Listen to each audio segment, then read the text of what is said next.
If you are looking to retire early on the beach, just like me right behind me, I'm sure you've heard of the 4% rule. In this video, we're going to go into the 4% rule and how much capital you need to do this within 10 years and if this is feasible for most people. As usual, none of this is financial advice. I'm not a financial advisor. Knowledge. So what is the 4% rule? The 4% rule is basically stating that you can withdraw 4% from your portfolio every year, and then it won't dwindle down, and then it'll keep growing, only withdrawing 4% with inflation adjusted. So if the stock market is gaining 8 to 10% on year, you can withdraw 4% safely without dwindling down the value of your portfolio. Now, the 4% rule generally uses 50% bonds, 50% stocks. In this video, we're going to compare both and see which one does better too. So let's do some math together. How much do we need to do this within 10 years? How much capital do we need to be able to utilize the 4% rule? And this is really going to depend on how much money do you want to be able to retire with. If you need only a minimal amount of income, like $1,000, you're only going to need $300,000 invested to withdraw 4%, which I can show you right here. If we get 300, 123 times 0.04, there's $12,000. That's $1,000 per month. Now, most people aren't going to be able to do this, but let's say you could live on $1,500 per month. How much would you need for that? You would need $450,000, and that would give you $18,000 per year per total, and we divide it by 12. That'll give you $1,500 per month. Now, how would we accumulate this amount of capital? How are we going to accumulate $450,000 in 10 years? So let's do a compounding interest calculator. And let's say you had no money right now. We're starting from scratch. You got a well-paying job. Let's see how much we need in total to make this $450,000 per year to withdraw $1,500. The monthly contribution is going to be $2,600 over 10 years. And let's say on an average, you get 8% per year. And let's calculate. You can see if we had this, if we're gaining interest 8% per year, let's just say you just put this money in the stock market, you will end with $451,000 in 10 years. But the question is, how much is this per year? How much are we putting away? If we have $2,600 per month, we need to donate over $31,200 to the stock market. And how many people are really going to be able to do that? How many people can donate this amount of money per year to the stock market consistently for 10 years without any life happenings? And how many people are going to really be able to live on $1,500 per month? Some people, maybe if you're in a less costly area, it is possible. But retiring in 10 years, you guys are going to really have to consider how much money do you want to spend? How much can I contribute? If you can't contribute that much, you got to get your income up. That's just the rule of the game. We all see these FIRE people online, and they do paint pretty unrealistic expectations of how to retire early because they are really just a special breed because they're barely living on anything, to be honest.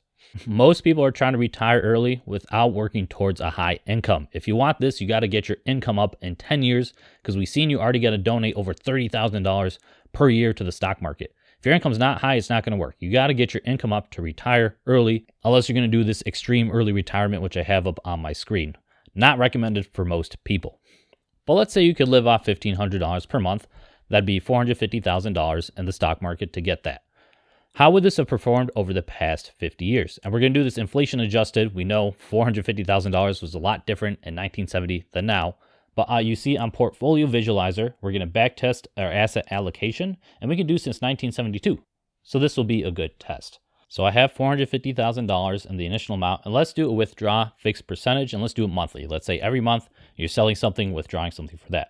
So let's figure out how much a monthly withdrawal of 4% would be. 4 divided by 12. Would be 0.333% every month we're going to take out. Let's just do a bunch of threes. There we go. And I have two portfolios for us to analyze. You can see asset one is just the U.S. stock market. I have 100% of assets. Then I have the U.S. stock market and total bonds in portfolio two. So we can see how just the stock market performs versus having a 50-50 split of the stock market and bonds. And let's analyze our portfolios from 1972. Now, upon further inspection, unfortunately, our analysis can be limited to 1987 because they don't have the total U.S. bond market before 1987 on Portfolio Visualizer. But this still gives us over 30 years, which I think is a good amount of time. So let's compare the portfolio growth, and let's go to inflation adjusted so these don't get terribly crazy. So if we start with $450,000, portfolio one, remember, is the U.S. stock market. Portfolio two is the 50-50 split. We are going to see a very big difference in our end portfolio values when we have over $1 million inflation adjusted, and portfolio two is sitting at $611,000. But you can see between the two portfolios, Portfolio 1 eventually caught up and went down to Portfolio 2 during the 2008 crash. And then it went back up with the crazy rally we've had over the past couple of years. So there's some things to consider. If you need more consistent income, less likely to crash, the income won't adjust day by day, definitely Portfolio 2 is probably your better portfolio. If you still want growth and you can live on the less adjusted income during crashes, Portfolio 1 is probably better. Because we can see, if you had, here we go, $1,270,000, what would that be per year with 4%? 1, 2.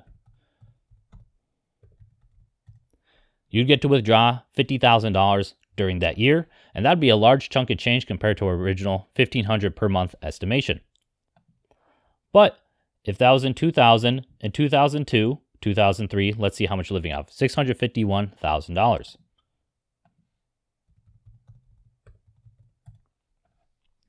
So you went from living on $50,000 to half your income happening to $26,000. So there's going to be wild fluctuations year by year in how much you're able to withdraw using the 4% rule. But if we're looking at this portfolio, Portfolio 2 with the 50-50 split, you can see there's not that much of a difference. It was $770,000 versus $588,000.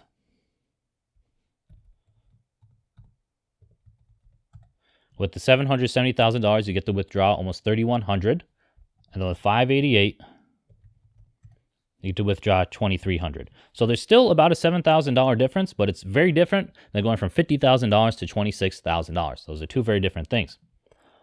But you can live off the 4% rule very easily. As we see, the income tends to go up over time. You can see in the beginning, it was here, and then it crashed down below, but then it recovered even if you were withdrawing the fixed amount per month, which was 0.3333%. Now we could adjust our withdrawal percentage, let's say to 0.4%, which would be a withdrawal of 4.8% per year. So now we're almost close to a 5% rule instead of 4% rule. But let's see if our portfolio stays consistent, if it ever recovers during those crashes.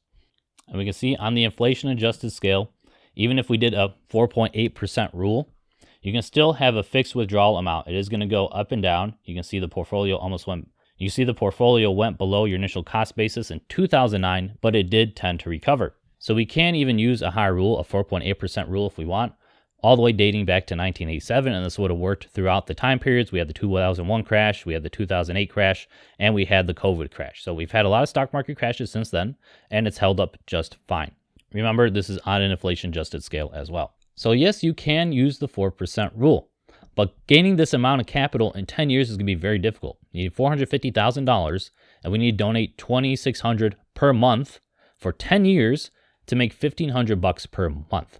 So you're really chipping away 10 years of your life to work really hard, really work on your income, and then be very frugal after that. So yes, you can do the FIRE movement, you can do the extreme early retirement movement, but for me, I think it just makes more sense to enjoy your time, find a job you enjoy, and then just work on adding to your portfolio over time, because most people that retire early, guess what they end up doing? Going back to work. Watch a million of these videos of people who retire early, they just end up going back to work anyways. So enjoy your work, find a good career that you enjoy, and work on increasing your income, and then diligently add to your portfolio over time. Again, none of this financial advice, I'm just a dude on YouTube. But if you want to see why I'm only buying SPY in my retirement portfolio, check out this video right here. Peace.